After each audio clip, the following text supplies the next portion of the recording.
How's it going?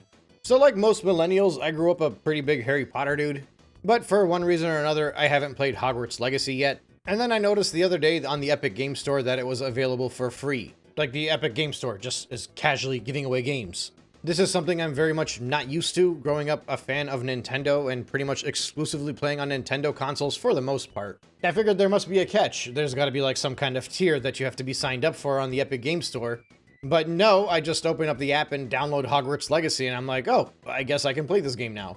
There is just such a strange and bizarre feeling of whiplash when you finally decide to get into the PC world. And I realize I am very late to the party, but damn have I missed out on this.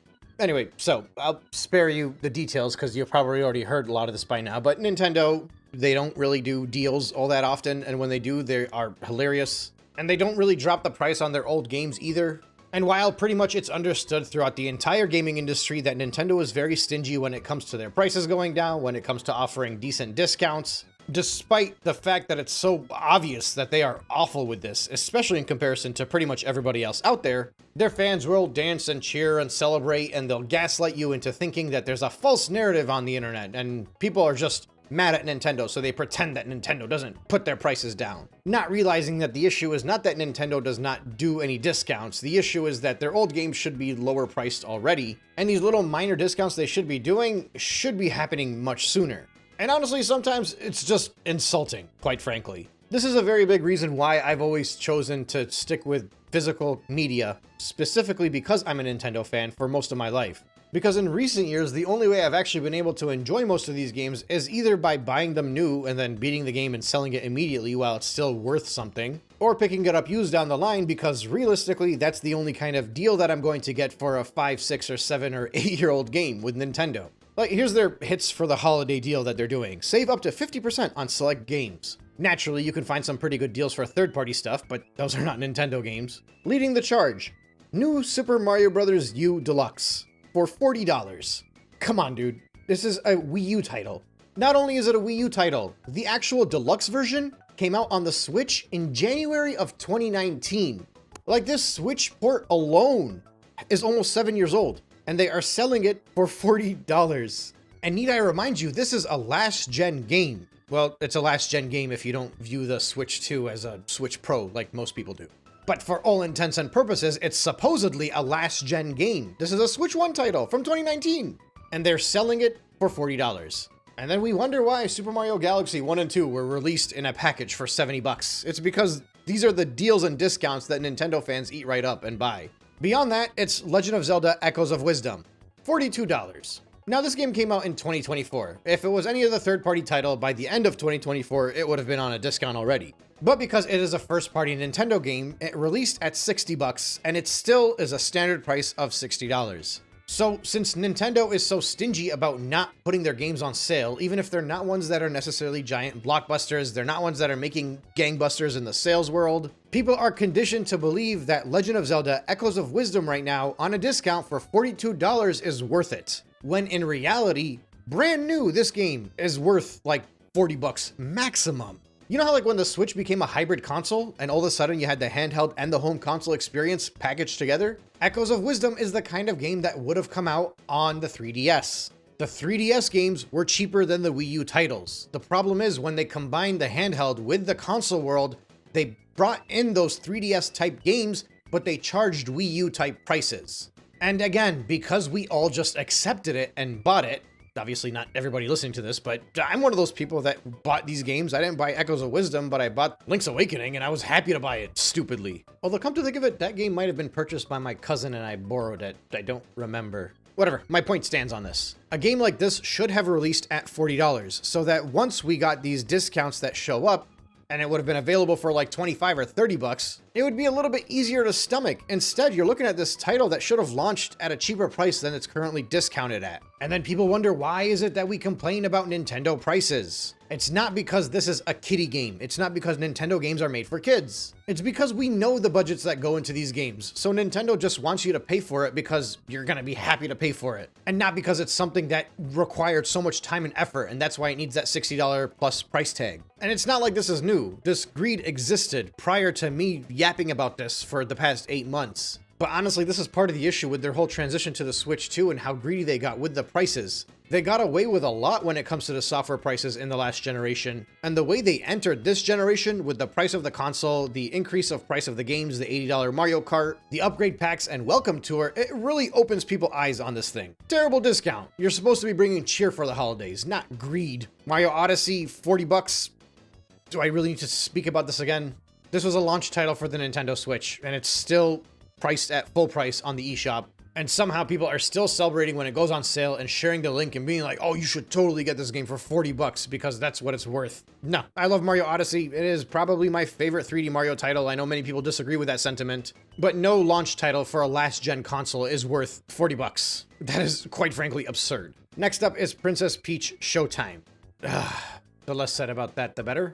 But it is being sold for $42. And then the amazing game Nintendo Switch Sports, which, need I remind you, is a sequel to a title that was a pack-in title for the Wii, and it came out in 2022, and it launched at 40 bucks. Its big holiday sale brings it down to $32. Honestly, I don't know what it is about these $32 discounts and these $42 discounts, the ones where they don't just round it and make it even 30 or 40. It bugs me more that they stop it at that $199.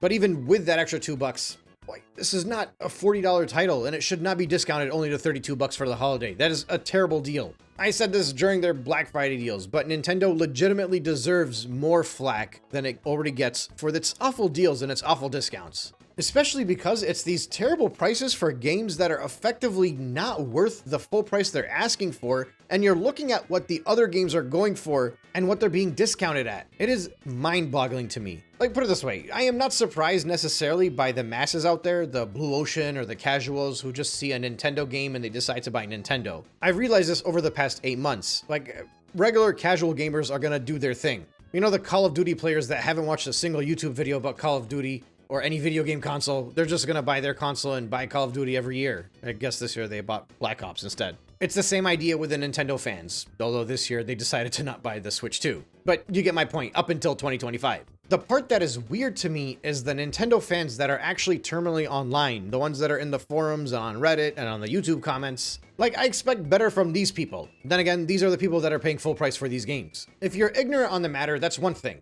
Like, I find it with myself and with a few of my friends that have recently jumped into the Steam Deck, we didn't realize how good it was on the other side of these things. Sure, I'm pretty sure even my Sony friends get like a free game every few months or something like that on their PS5. But like, as soon as we started learning about this, rightfully, we went up in arms. But the Nintendo fans out there that are aware of all this stuff, and they're completely okay with it, I don't know, I guess they just truly believe that the value of a Nintendo game is better than anything else out there. And honestly, that makes a lot of sense because that's why they're okay with spending as much as Nintendo wants, and they think Nintendo can do no wrong with the prices that they set. Because in their minds, if anything, they want to be charged more because it makes them feel like what they're buying is valued as much as the other games that are purchased by the Xbox and Sony crowd. Even though the budgets and the effort that goes into those games actually has a reason to be as expensive as it is. I'm thinking of a comment a few months ago when I was talking about Mario Kart 8 at 80 bucks. And I made a cheeky remark in my video saying something along the lines of that extra $20 is what you get for doubling the racer on the field, and it's not worth it. And they started calling me a hater because I didn't realize the effort that it took to get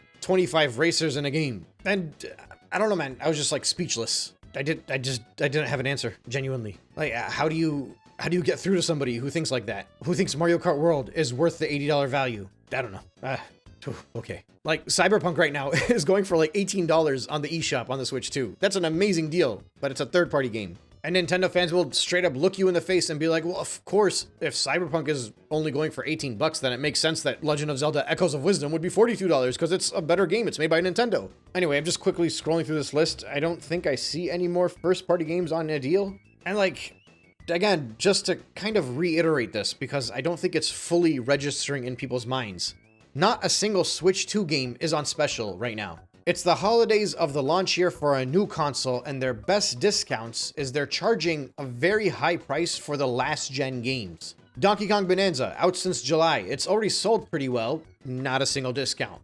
Mario Kart World, like, people are able to get it bundled for 50 bucks. You can't offer a chance for people that didn't get the bundle to get it for 60 right now if they wanted to. Heck, even drop it down to $70. Although, to be fair, most people that would want Mario Kart World Digital probably already got that game anyway, so maybe that's a bad game to use. But like, Hyrule Warriors, Kirby, these games came out over a month ago. Like a small little 5 to 10% discount wouldn't kill you. At this point, I might even pat them on the back if they did welcome tour for $5. Anyway, it is what it is. Honestly, this video probably went exactly as you expected it to go. I didn't really have intention of doing another one of these videos, but the problem is you just see so many people out there celebrating the deals that are on the eShop. And it's one thing when they're celebrating the third-party stuff. I actually appreciate that because the third parties are doing pretty good discounts right now. But when you see somebody go out there and be like, yo, Echoes of Wisdom, $40 or $42, it's a good time to pick it up right now because we don't know when it's going to be on this deal again. No, I don't like that. This is how Nintendo gets positive reinforcement to keep being crappy. And I just think it was way easier to ignore this stuff when the console was only $300 at least. And when they weren't trying to raise the bar for how expensive a game could be, and trying to remove parts of games and sell them later at an overinflated price for DLC, while also trying to make people pay more money in addition to the new console that they bought for like an up-res and a better frame rate. Once they start doing all of that,